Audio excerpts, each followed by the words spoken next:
주일마다 우리 십계명에 대한 말씀을 나누고 있는데요. 이 십계명은 특징이 하나님의 명령입니다. 우리가 주일마다 그 사도신경을 우리가 고백하죠. 사도신경은 고백이에요. 하나님을 향한 우리들의 고백입니다. 그래서 이 고백에 대한 책임과 실천의 의무가 있습니다. 그렇다면 십계명은 하나님의 명령이기 때문에 순종의 의무가 있습니다. 그러니까 이 십계명은 내가 지켜도 좋고 안 지켜도 괜찮은 그런 옵션이 아닙니다. 하나님의 명령이기 때문에 절대적으로 순종해야 됩니다. 우리가 좀 더 십계명이 어떤 것인가 하는 것을 좀 나누기를 원하는데, 십계명은 이렇게 보시면 돼요. 기독교인들의 윤리장전이다. 바르그나 카르타라고 하는 얘기 들어보셨죠? 도덕과 윤리의 대장전이 바로 이 십계명이다. 이렇게 보시면 됩니다. 여러분, 하나님의 성경은 솔직히 방대하잖아요. 창세기 1장부터 요한계시록 22장까지 구약 39권, 그 다음에 신약 27권, 66권의 내용이 정말 많이 방대한데, 근데 우리가 여기에서 이 말씀 앞에서 하나님을 믿는다라고 얘기할 때 도대체 그 믿음의 핵심 내지는 믿음의 요약이 무엇인가? 그거는 사도신경이에요. 그래서 우리가 사도신경에 나는 하나님을 믿습니다. 천지를 창조하신, 나는 예수 그리스도를 믿습니다. 우리의 구원자로 오시고 십자가에 달려 죽으시고 부활하신 예수님. 나는 성령님을 믿습니다. 나는 교회를 믿습니다. 그리고 다시 오실 예수님을 믿습니다. 그게 우리들의 이 핵심을 나타내는 그 사도신경이에요. 그래서 사도신경은 우리들의 신앙의 마그나 카르타라면 기독교인의 윤리와 도덕의 마그나 카르타는 뭐예요? 십계명이라고 이렇게 보시면 됩니다. 자, 저와 여러분들이 그리스도인인데, 그리스도인은 어떤 사람들이에요? 하나님의 말씀을 지키며 말씀대로 살아간 사람들입니다. 아멘이시죠? 아멘. 그렇다면 정말 이 방대한 이 책대로 살아가길 원한다면 이 방대한 하나님의 말씀을 아주 핵심만 요약한 규범이 좀 있을 텐데, 그게 뭐냐? 십계명이라고 하는 거예요. 그러니까 십계명은 아주 성경의 핵심적인 규범 내지는 내용이라고 그렇게 보시면 됩니다. 동시에 우리 그리스도인들의 윤리 장전이에요. 우리가 살아야 될 기본적인 모든 패턴들이 이 십계명 속에 다 담겨져 있어요. 꼭 기억하십시오. 하나님의 명령이고, 두 번째는 기독교인들의 윤리 장전이다. 이 십계명입니다. 자, 그래서 십계명은 주님이 다시 오실 그날까지 반드시 지켜야 됩니다. 어떤 사람들은 십계명을 구약에 나오는 거기 때문에 율법이다라고 얘기하면서 오늘날 은혜의 시대, 복음의 시대는 사실 필요 없는 것이다 얘기하지만 틀렸어요. 정확하게. 아닙니다. 십계명은 율법이 아닙니다. 여러분, 십계명이 많고 많은 하나님의 말씀 가운데 왜 중요한지 아세요? 하나님이 친히 쓰셨기 때문에 중요한 거예요. 성경 66권을 하나님이 친히 쓰지 않으셨어요. 사람들을 통해서 많이 썼습니다. 그러나 십계명만큼은 성경에 뭐라고 얘기하냐? 하나님이 친히 손으로 쓰셨다고 얘기해요. 확인해 보실까요? 출애굽기 24장 12절 말씀 같이 읽어요. 시작. 여호와께서 모세에게 이르시되 너는 산에 올라가 내게로 와서 거기 있으라. 내가 그들을 가르치도록 내가 율법과 계명을 친히 기록한 돌판을 내게 주노라. 여기서 아주 정확하게 십계명을 뭐라고 그러죠? 내가 율법과 계명을 친히 기록한 돌판, 그게 십계명이라는 거예요. 하나님이 친히 기록한 것이다. 모세도요, 이 십계명을 설명하면서 분명히 그렇게 얘기했어요. 자, 신명기 9장 10절 말씀 시작. 여호와께서 두 돌판을 내게 주셨나니 그 돌판의 글은 하나님이 손으로 기록하신 것이요 너희의 총회 날에 여호와께서 산상불 가운데서 너희에게 이르신 모든 말씀이라. 아멘. 하나님이 손으로, 그러니까 친수로 기록하셨다는 거죠. 물론 뭐 하나님의 손이 있겠습니까? 그렇지만 무슨 얘기예요? 하나님이 직접 친히. 여러분 옛날에 그 십계라는 영화 다 보셨죠? 네. 어떤 장면이 가장 인상적이세요? 저는 이렇게 설교 준비하면 생각해보니까 두 가지 장면이 떠올랐어요. 하나는 떨기나무 불꽃이 저에게 굉장히 인상적이었어요. 막 타오르는데 꺼지지 않는. 또 하나는 뭐냐면 이 막 불이 쫙 나오면서 그 벽에다가 십계명의 글씨를 한 글씨 한 글자씩 새기는 거 기억하세요? 그게 바로 어쩌면 영화가 표현하고 있다 했던 하나님이 친히 손으로 쓰였다라고 하는 것을 표현한 거 아닌가. 그래서 여러분 십계명은 하나님이 친히 기록해서 우리에게 준 계명이지 율법이 아닙니다. 거듭 말씀드리지만 성경 66권을 하나님이 다 쓰지 않으셨어요. 많은 사람을 통해서 썼습니다.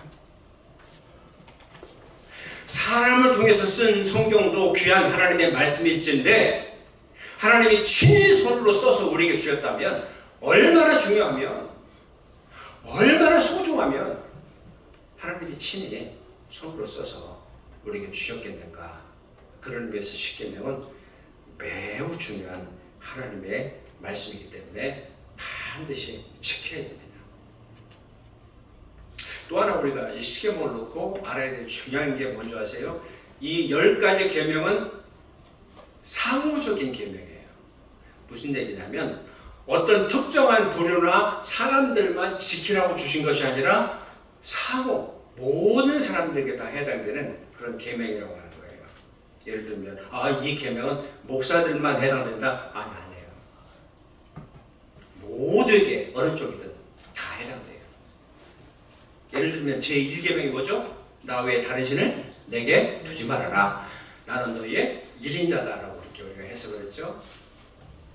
근데 여러분이 보실 때 이건 하나님께서 일방적으로 주시는 계명이구나 이렇게 생각하죠? 아닙니다.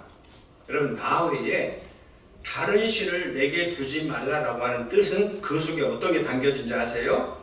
나는 너희의 하나님으로서의 역할을 제대로 할 테니까 너희는 나의 백성으로서의 역할을 제대로 해라. 좀 더 알아듣기 쉽게 말씀드릴까요? 나는 하나님 노릇을 너희 앞에 제대로 할 테니까 너희는 하나님의 백성의 노릇을 제대로 하여라. 그런 뜻입니다. 상호적인 거예요. 그러니까 뭐 하나님은 나는 하나님이니까 전능하니까 나는 내 마음대로 할 텐데 너희들만은 제대로 해? 이렇게 얘기하지 않습니다. 상호 계명이에요. 그래서 하나님 그렇게 말씀해요. 나는 너희의 하나님이 되고 너희는 나의 백성이 된다. 이렇게 얘기하는 것이죠. 자, 또 예를 들면 제5계명이 뭐죠? 내 부모를 공경하라 이렇게 얘기하죠. 내 부모를 공경하면 이 땅에서 잘되고 장수한다라고 이렇게 얘기합니다. 얼핏 보면 이 5계명은 자식들에게만 해당되는 것처럼 우리가 그렇게 해석하는 경우가 쉬워요. 아닙니다. 물론 자식이 부모를 공경해야 돼요. 그런데 이 계명 또한 자식에게만 일방적으로 강요하는 것이 아니라 이 계명의 대전제 조건이 뭐예요? 부모는 부모 노릇을 제대로 해야 된다는 거예요. 여러분 부모 공경이 굉장히 중요해서 성경에 많이 나올 것 같죠? 딱 3번밖에 안 나와요. 근데 왜 그럴까요? 저는 이걸 부모가 부모다운 것이 중요하다. 부모가 부모다운 부모가 되면 자식은 저절로 부모를 공경하게 돼 있다는 거죠. 물론 자식이 젊었을 때 한때 어긋나는 수도 있어도 격길로 가는 수도 있어도 결국은 그 부모를 닮고 부모를 따라가게 돼 있어요. 그런데 부모는 부모 노릇을 제대로 하지 못하면서 자식들에게는 내 부모를 공경하라? 틀렸어요. 자, 오늘 특별히 Father's Day 우리 아버지들을 정말 축복해요. 근데 솔직히 Father's Day이기 때문에 우리 아버지들 무조건 축하하고 축복을 받아야 마땅하다 이렇게 생각할 수 있죠. 죄송하지만 과연 그럴까요? 정말 하나님 앞에서 자식 앞에서 자신 있게 나는 아버지다 라고 이렇게 설 수 있는 사람이 누가 있을까요? 저를 포함해서. 이 세상에 많은 아버지들이 그 아버지라는 권위를 가지고 아내와 자녀들에게 폭력을 일삼고 바람 피우고 제멋대로 살아가는 이 땅에 아버지들이 얼마나 많습니까? 정말 저를 비롯해서 지금이라도 아버지들이요, 잘해야 돼요. 진정한 아버지가 돼야 됩니다. 나이가 들고 자식들이 크니까요, 저 개인적으로는 요즘 전 좀 애들이 좀 무서워져요. 그러니까 부모 공경 이전에 우리가 진정한 부모가 돼야 돼요. 하나님 앞에서, 자식들 앞에서 정말 부끄럽지 않은 부모가 돼야 됩니다. 좋은 아버지가 돼야 됩니다. 그러니까 부모 공경은 일방적인 계명이 아니라 상호 계명이다. 이게 십계명이다. 또 예를 하나 더 들어볼까요? 제7계명이 뭐예요? 가늠하지 말라. 교회는 오랫동안 이 제7계명을, 가늠하지 말라는 계명을 여자들에게만 적용해왔어요. 여자가 가늠하면 큰일 난다, 뭐 불의를 저지르면 큰일 난다, 그래서 남자들은 아주 태연하게 그렇게 얘기를 해왔어요. 자신들의 가늠은 아예 죄가 아닌 미덕인 것처럼 생각해왔어요. 이게 얼마나 어이없는 짓입니까? 바로 이 사실을 2000년 전에 예수님께서 말씀하시잖아요. 요한복음에 보면 가나바다 현장에 잡힌 여인을 놓고 돌로 치려고 할 때 예수님이 하신 유명한 말씀 기억하시죠? 너희 중에 뭐가 없는 자? 죄가 없는 자 먼저 돌로 쳐라. 근데 여러분 보세요. 가늠한 현장에 여자만 잡아왔어. 가늠을 했다면 가늠한 현장에 남자를 왜 안 잡아? 죄송한데 그놈의 남자는 어디로 왔어? 도망가요. 남자는 죄가 없다는 얘기 아니잖아요. 그러니까 너희 중에 죄 없는 자가 돌로 치라라고 하는 뜻은 또 이런 뜻이, 너희들 중에 저 여인하고 한 번도 자지 않은 사람이 돌로 쳐라. 너희들 중에 여인하고 자고 싶다는 마음을 한 번도 품지 않은 사람이 자신 있는 사람이 돌로 쳐라고 하는 얘기예요. 그러니까 성경에 보면은 그 꼴이니까 다 슬그머니 돌을 놓고 도망갔다라고 성경은 그렇게 얘기를 합니다. 여러분 아시겠어요? 모든 계명은 상호적인 거예요. 일방적이지 않습니다. 그러니까요, 하나님 말씀 가지고 감히 우리가 남편을 공격하고 아내를 공격하고 상대방을 막 공격하려고 하는 무기로 삼게 될 때 항상 문제가 생겨요. 어떤 말씀이든 그 말씀 앞에 내 남편이 좀 못마땅해 보여도, 아내가 좀 못마땅해 보여도, 자식이 못마땅해 보여도 이건 상호적인 계명이기 때문에 가장 먼저 말씀 앞에서 나를 살펴봐야 돼요. 이 계명 앞에서 나는 어떤가? 사실 그거를 볼 수 있는 사람이 하나님의 말씀을 가지고 누군가에게 권면해도 사랑의 권면이 되는 거예요. 안 그러면 말씀 전체가 아무리 좋은 말씀이라 할지라도 권면이 아니라 상대방을 찌르고 상처를 주는 독침이 되고 화살이 될 수 있어요. 그래서 역사가 일어나지 않는 겁니다. 꼭 기억하십시오. 모든 계명은 이렇게 상호적이다라고 하는 거. 그래서 상대방의 못마땅한 그런 모습들을 통해서 나를 살피는 것이 중요하다라고 하는 것을 기억할 필요가 있습니다. 자, 오늘 제2계명의 말씀 뭐죠? 너를 위하여 새긴 우상을 만들지 말라. 자, 우리 출애굽기 20장 4절부터 6절 본문의 말씀 이렇게 보시면서요, 여기서 저는 이런 의문이 들었어요. 아니, 이 계명이 왜 필요한가? 제1계명이면 되지 않는가? 나 외에 다른 신을 내게 두지 말라 그러면 이 1계명만 딱 두면 2계명이 필요 없지 않나요? 우상에 대한 문제는 해결된 거 아닌가요? 그런데 왜 이 1계명이 2계명까지 충분히 커버할 수 있는데 굳이 하나님은 그 10계명 중에서 제2계명을 우상 숭배를 왜 다시 언급하시는가? 왜 그런 줄 아세요? 중요한 게 있어요. 4절, 아까 그 본문의 말씀에 보면요, 4절 보세요. 4절에 너를 위하여라고 하는 말이 굉장히 중요합니다. 너를 위하여. 누구를 위하여? 너를 위하여. 그러니까 너를 위하여 우상을 만들지 말라는 거예요. 그러니까 뭐 힌두교의 우상을 만들지 말아라, 뭐 타종교의 우상을 만들지 말아라 이게 아니에요. 자, 출애굽기 20장 23절 말씀 봅니다. 시작. 너희는 나를 비겨서 은으로나 금으로나 너희를 위하여 신상을 만들지 말고. 여기서도 뭐라고 얘기해요? 너를 위하여. 우상은요 다른 종교를 위해서 만드는 것이 아니에요. 여러분들이 여러분 자신을 위해서 만드는 게 우상이에요. 그러니까 너를 위하여 새긴 우상을 만들지 말라는 거예요. 근데 인간은 가만히 보세요. 끊임없이 하나님을 눈에 보이는 형상으로 자꾸 만들려고 해요. 왜? 눈에 보이는 게 쉬우니까. 근데 그걸 하지 말라는 거예요. 이 두 번째 계명을 가지고 이 계명을 지킨답시고 한심한 예수 믿는 사람들이 불당에 들어가가지고 빨간 페인트로 뭐 이렇게 불상을 훼손한다든지 아니면 도끼로 그 불상을 내려 찍는다든지 이런 짓을 하지 말라는 거예요. 그러니까 자꾸만 이것이 여호와다, 이것이 하나님이다, 이걸 만들지 말라는 거예요.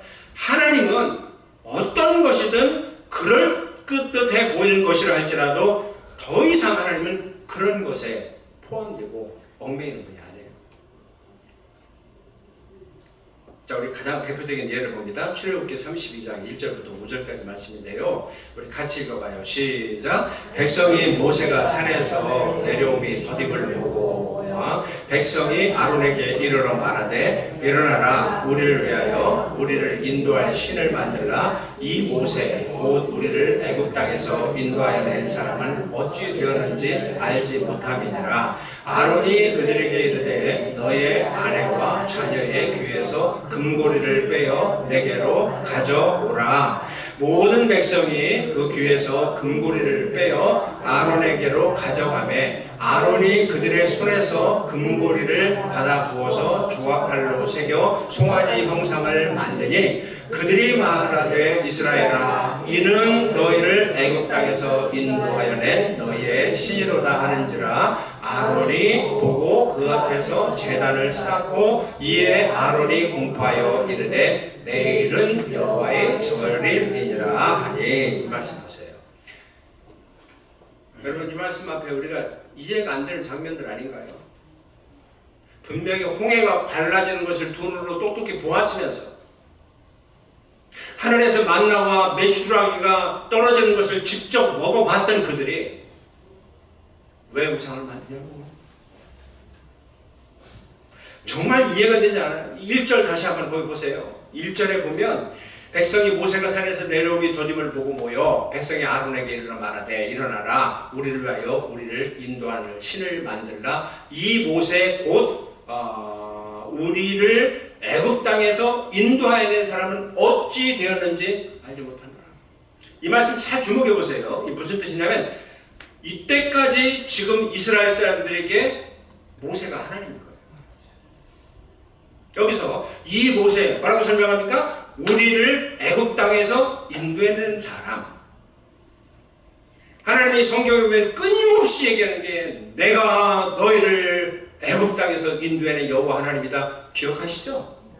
그런데 그런 엄청난 기적을 보면서도 모세가 우리를 애굽 땅에서 인도한 사람이라는 거예요. 그러니까 그들에게는 모세가 우상인 거예요. 그런데 그 모세가 눈에 보이지 않네? 그러니까 불안한 겁니다, 여러분. 그러니까 모세는 그들의 눈에 보이는 신이었던 거예요. 그래서 2절에 보면 금송아지를 만들어서 그것을 애굽 땅에서 우리를 인도한 하나님이다 라고 그렇게 얘기하는 그런 이스라엘 백성들 보십시오. 자꾸 하나님을 눈에 보이는 것으로 형상화하는 거예요. 자, 그리고 5절을 보세요. 5절에 자, 여기 5절에 이렇게 보니까 아론이 금송아지를 만들고 4절에 보면 이는 너희를 애굽 땅에서 인도해낸 너희의 신이다라고 얘기하면서 그러면서 뭐 내일은 여호와의 절일이다 이렇게 선포하잖아요.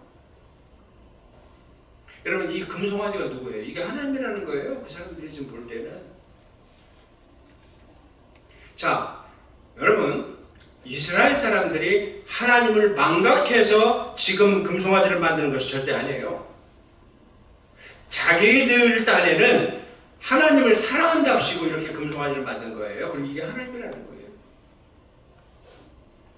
이 여호와가 우리를 출애굽시켰고 이 여호와를 만들었으니까 우리는 내일이 여호와의 축일로 삼자, 이렇게 생각하는 겁니다. 뭘 의미하는 것이죠? 사람들은 끊임없이 지금도 얼마나 하나님을 조각하고 하나님을 내 생각대로 만들어 가려고 형상화하는지 몰라요. 이 짓 하지 말라는 거예요. 여러분, 이게 바로 어떤 형상에 하나님을 집어넣는 거예요. 그러니까 하나님을 어떤 형상을 만들고 싶다라고 하는 것은 그 형상 속에 하나님을 가둬놓고 싶다는 것이지. 그래서 내가 그 하나님 앞에서 나를 부인하고 내가 변화되는 것이 아니라 내가 내 기분과 생각대로 내 하나님을 지배하고 조종하겠다는 거예요. 그러니까 그런 생각에 인간이 끊임없이 하나님을 조각하고 만들어가는 거예요. 근데 하나님은 어떤 형상이로든지 나를 만들지 말아라 라고 말씀합니다. 왜냐하면 내가 하나님이라고 빚었던 그 순간 그것은 하나님을 거기에 가두는 것이기 때문에 그건 우상이다 라고 얘기하는 거예요. 자, 그러면 여러분, 인간들이 왜 그렇게 하나님의 우상을 만들려고 길을 쓰고 있나요? 자, 우리 성경 말씀을 봐요. 신명기 4장 15절부터 18절 말씀 한번 같이 봅니다. 시작. 여호와께서 호렙산 불길 중에서 너희에게 말씀하시던 날에 너희가 어떤 형상도 보지 못하였은즉 너희는 깊이 삼가라. 그러므로 너희 스스로 부패하여 자기를 위해 어떤 형상이든지 우상을 새겨 만들지 말라. 남자의 형상이든지 여자의 형상이든지. 여러분, 이 말씀을 보시면서 왜 사람들이 끊임없이 형상을 만드는 줄 아세요? 14절 보세요. 14절 보시면 15절 보시면 이렇게 얘기하죠. 스스로 16절이래요. 스스로 부패했기 때문에 그러는 거예요. 인간이 영적으로 타락했기 때문에 그런 거예요. 그러니까 이 인간이 영적으로 타락한 그 결과가 하나님이라고 하는 우상을 만들어내는 것으로 그렇게 나타나는 겁니다. 그러니까 금송아지를 만들면 이게 하나님이라고 생각해요. 이걸 우리에게 적용한다면 저와 여러분들은 오늘날 금송아지를 만들지 않죠. 뭐 그런 근거 없으시겠지만, 근데 우리 손으로, 잘 들어보세요, 어떤 형상이든 만들지 않아도 예를 들면 내 짧은 경험과 인식의 세계로 하나님을 찾고 이러는 분이다라고 생각하면서 내 경험을, 내 생각을 절대시하면 그게 바로 여러분 속에 하나님을 만드는 거예요. 우상으로. 특히 어떤 특별한 은혜를 체험했다고 하는 사람들 마음속으로 하나님 우상 만들기 참 쉬운 거 아세요? 예를 들면 내가 아팠는데 기도했어요. 기도하니까 내 병이 다 났어요. 예, 나을 수 있고요. 하나님이 치료하시는 하나님이고 고쳐주실 줄 믿습니다. 그런데 자칫 잘못하면 그분이 어떤 우상을 가는 줄 아세요? 모든 병은 다 기도하면 낫는다. 그러니까 교회 다니면서 이 병이 걸렸는데 그 병이 낫지 않으면 그 사람은 믿음이 없는 거야. 기도하지 않는 거야. 우상 아니에요. 근데 여러분, 정말 그런 거예요. 하나님이 하나님의 뜻으로 모든 걸 결정하시잖아요. 하나님이 그분에게 병을 주시는 것은 하나님의 뜻이 있기 때문에, 그리고 그 병을 통해서도 데려가신다면 그것도 하나님의 뜻인 거예요. 이 모든 것은 하나님이 하시는 거예요. 암으로 사고로 들어갈 수도 있고요, 낫게 줄 수도 있고 일정한 기간을 더 우리를 살려줄 수도 있는 거예요. 그런데 모든 병은 기도하면 낫는다? 우상입니다. 또 제가 뭐 뱅크럽시가 됐어. 부도나기 직전에 근데 기도원 가서 기도했더니 와, 사업이 다 그 문제가 해결되고 아주 잘 됐어요. 그러면 무조건 우리가 기도하면 하나님은 부도를 막아주신 하나님. 그러면 교회 다니면서 사업에 부도나는 분도 여럿 있죠? 그 사람들은 믿음이 없는 거지. 잘못된 건가요? 근데 우리가 자꾸 그런 우상을 갖게 되는 거예요. 그렇지 않잖아요. 하나님은 우리의 실패를 통해서 우리를 찾아오시고 많은 분들을 보면 우리의 질병과 실패를 통해서 진짜 하나님을 제대로 만나고 거듭나는 경우가 얼마나 많습니까? 그러니까 하나님을 이런 분이라고 하는 내 생각과 경험을 절대시하면 그게 뭐예요? 우상을 새기는 것과 똑같다는 것이죠. 그러니까 우리는 지금 내 손으로 어떤 금송아지를 만들지 않아도 내 마음속에 자칫 잘못하면 끊임없이 금송아지를 만들면서 우상을 숭배하며 살아갈 수 있다는 것을 기억하실 필요가 있어요. 여러분 그런 말씀 좀 가끔 들어보시죠. 예수라는 우상을 숨기는 자가 되어서는 안 됩니다. 그런 얘기하죠. 이 표현을 좀 제가 오해하는 경우가 있는 것 같은데 그 말의 진리는 자 예수님이 누구세요? 성부, 성자, 성령의 하나님이시잖아요.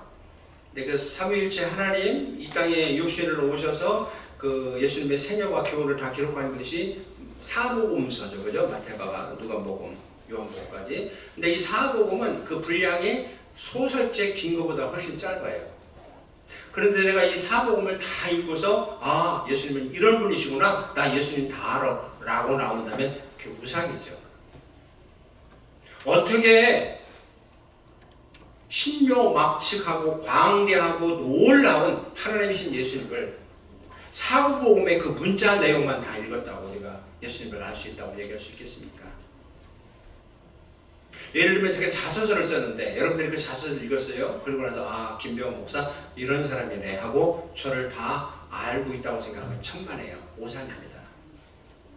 어떻게 그 자서전의 내용만 보고 저를 다 이해할 수 있다고 얘기할 수 있겠습니까? 그러니까요, 이 사복음서에 드러나 있는 우리에게 보여주시는 그 예수님을 우리가 끊임없이 만나면서 그 깊이와 의미와 문자 너머에 있는 예수님을 자꾸 알아가야 되고 경험해 가야 되는 거예요.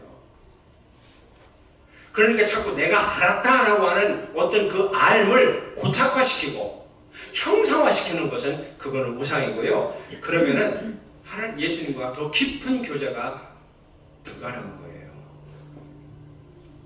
그리고 그렇게 스스로 내 생각을 고착화시키는 한 우리의 신앙은 저급한 신앙을 가지고 갈 수밖에 없는 겁니다. 예배도 마찬가지예요.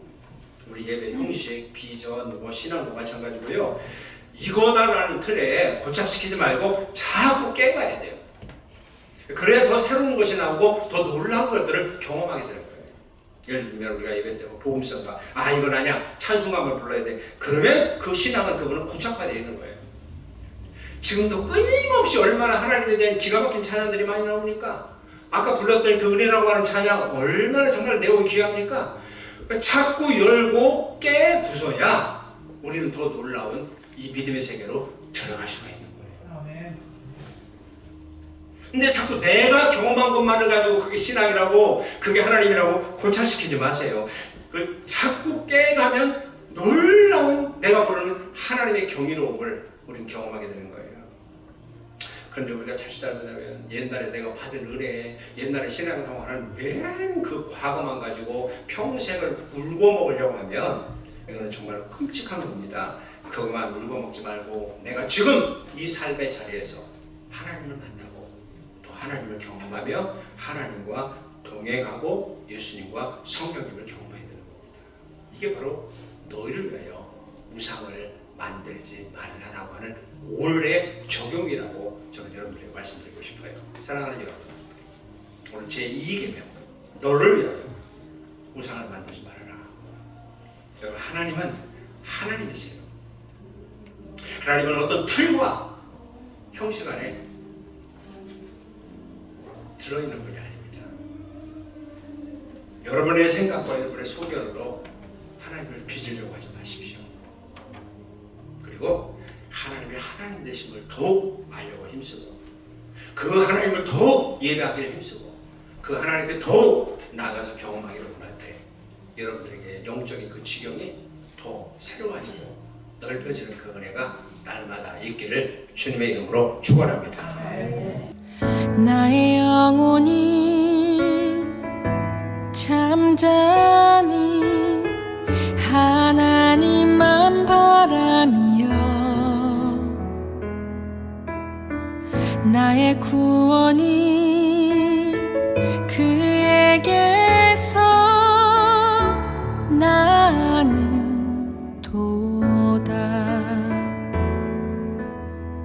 나의 영혼아 잠잠히 하나님만 바라라. 나의 소망이 저에게서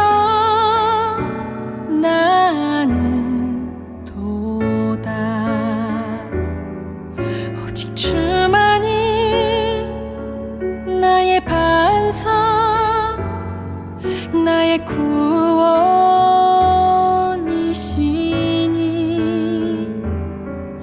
오직 주만이 나의 산소, 내가 요동치 아니하리.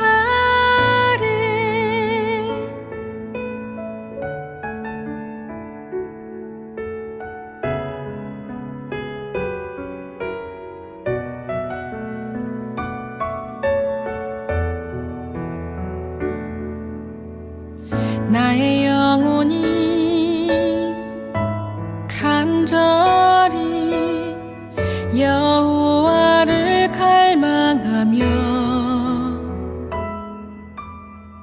나의 입술이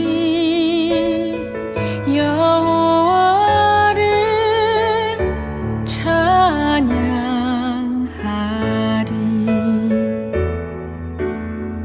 나의 영혼이 즐거이 여호와를 따르리니. 나의 평생에 여호와를 송축하리. 오직 주만이 나의 반석, 나의 구원이시니.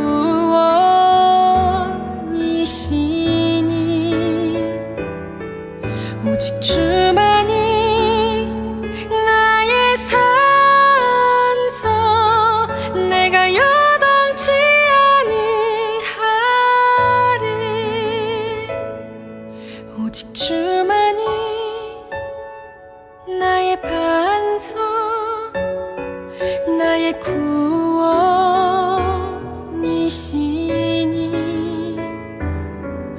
오직 주만이 나의 산소, 내가 요동치 아니하리.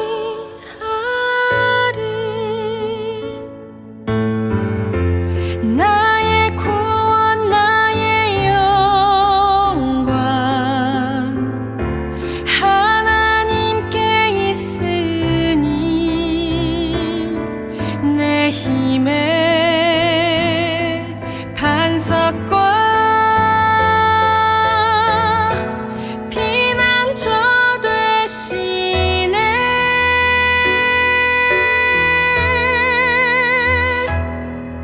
오직 주만이 나의 반석,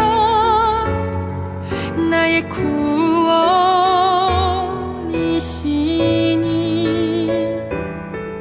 오직 주만이 나의 산소, 내가 요동치 아니하리. 오직 주만이 나의 반석, 나의 구원이시니.